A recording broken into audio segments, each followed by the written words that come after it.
Okay, in this presentation, we're going to talk about a particular test question that talks about when removing and installing spark plugs.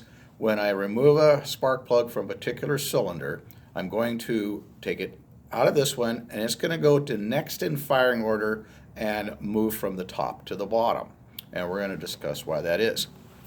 So, to take a little closer look at that, of course, here's my magnetos back here on the back of the engine. When I do remove spark plugs, I do want to have a spark plug tray that keeps track. So if I took a plug out of number one and then I put it in top number one, if it came out of bottom number one, and so that way I can, if I took it out of number one, top, it's going to move to number three, the firing order 1, 3, 2, 4, and it's going to move from number one down to bottom number three. You can always keep track of your cylinder positions too, because it's cast into the crankcase down here. You can see the 1 there. You can see the 3 over there.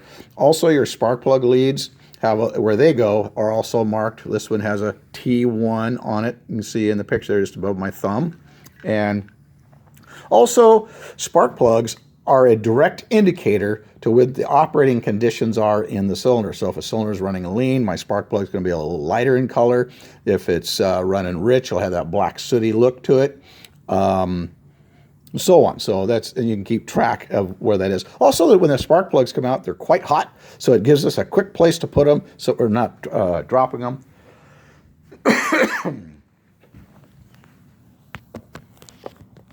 Okay. Our aircraft magneto attached back on the back part of the engine. Of course, that one we looked over there was a Slick. This one here is built by Champion, actually.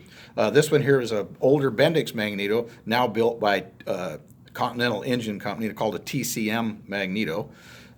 This one has an impulse coupling on it, so that during engine starting, it retards the timing and also whips the magnet past the pole shoe very quickly to increase the intensity of the spark. Faster the magnet turns, the greater intensity spark I'm going to get. Okay, all magnetos have a P-lead coming off of them. The P-lead goes in, of course, to your aircraft switch, so that when you guys run the engine, that'll be one of the things you're doing is, or may have done it already. You'll have a both position where both magnetos are ungrounded on that P-lead. Then when I go to the R position for the right magneto, then the left one's going to be grounded. So when that P-lead is grounded, that's when the magneto will not fire. Okay, that's important to keep that in mind. So when we go to the off position, then that switch should be providing a ground to that P-lead coming from that magneto. Okay, so one thing we're going to do here is I'm going to switch this up. We'll try this, see how it works. But at some point, I'm going to have you guys up to the point where you're able to draw a magneto. And so we're going to go ahead and do that. Just to give you a little introduction, we, of course, do this very in detail when we do get into ignition and starting. But for now, just to give us an overview and safety purposes and so on, to illustrate what's going on with that P-lead, and also to illustrate this question we're dealing with is why move it next in firing order and top to bottom. Okay, so let me just get you switched around here a little bit.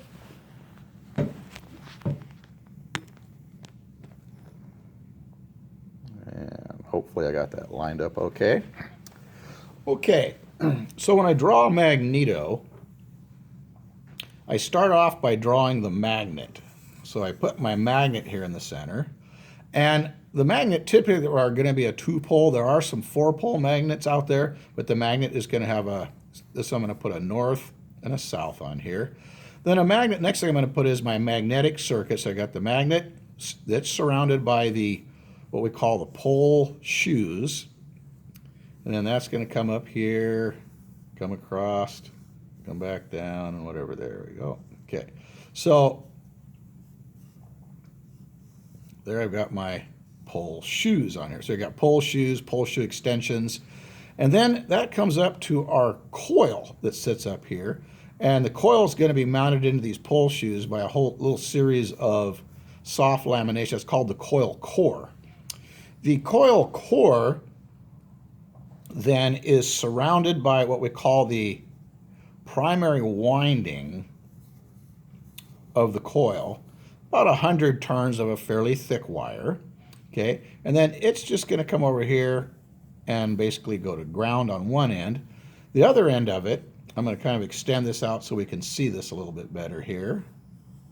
But on the magnet, there's going to be a little cam, and then there's going to be our contacts or breaker points, or you've heard these different terms for them. It's going to come down here and come down here. And of course, when this magnet and cam spins, it's going to be opening and closing these. But I'm not illustrating that very well in the picture here, but these points are going to open and close. The other end of this goes to ground.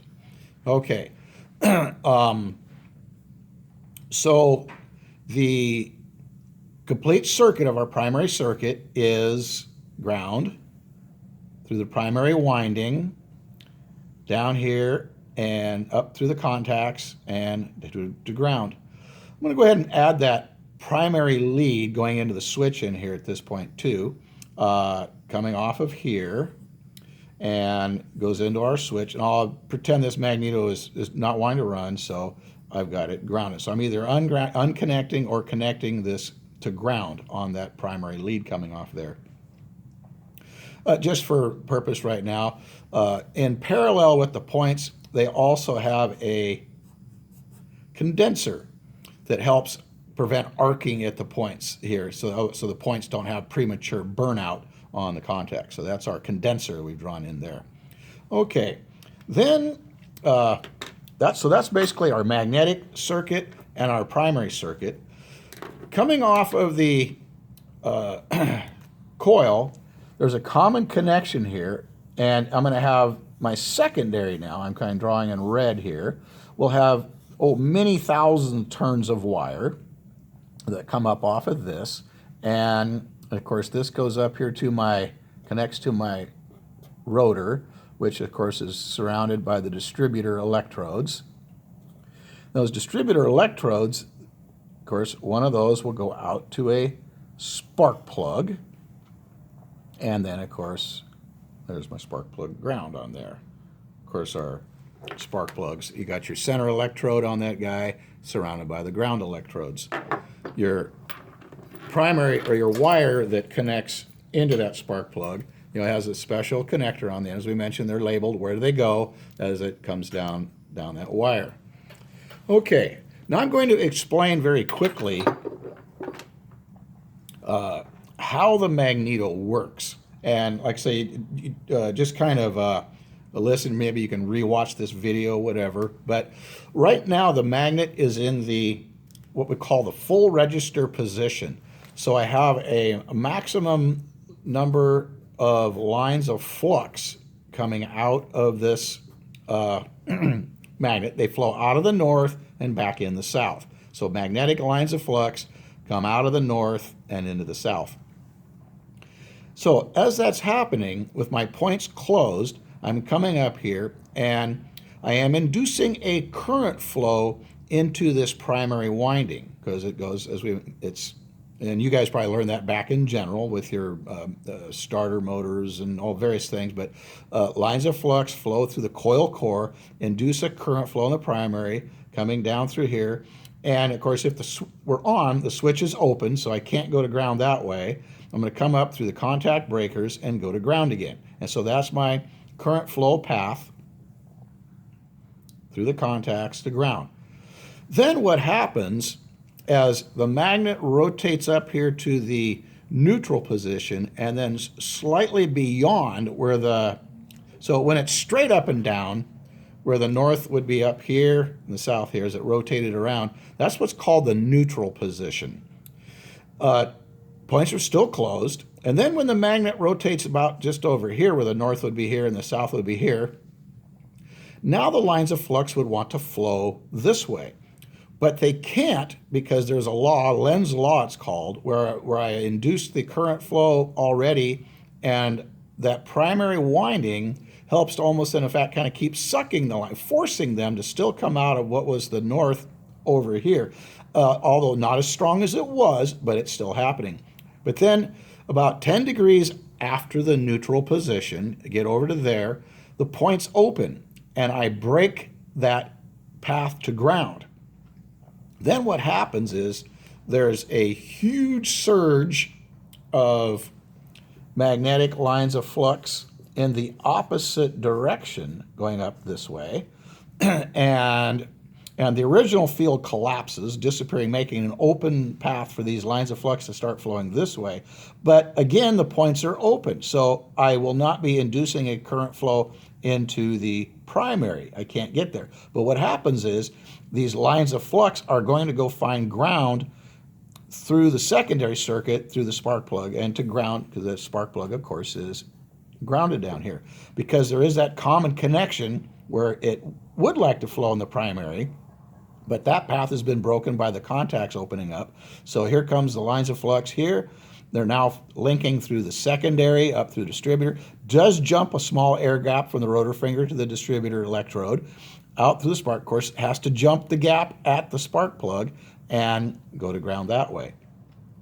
Okay, so what we've done is then as it rotates around the other way, so you're going to have a situation where, so magnetos are known as an alternating current generating device, okay?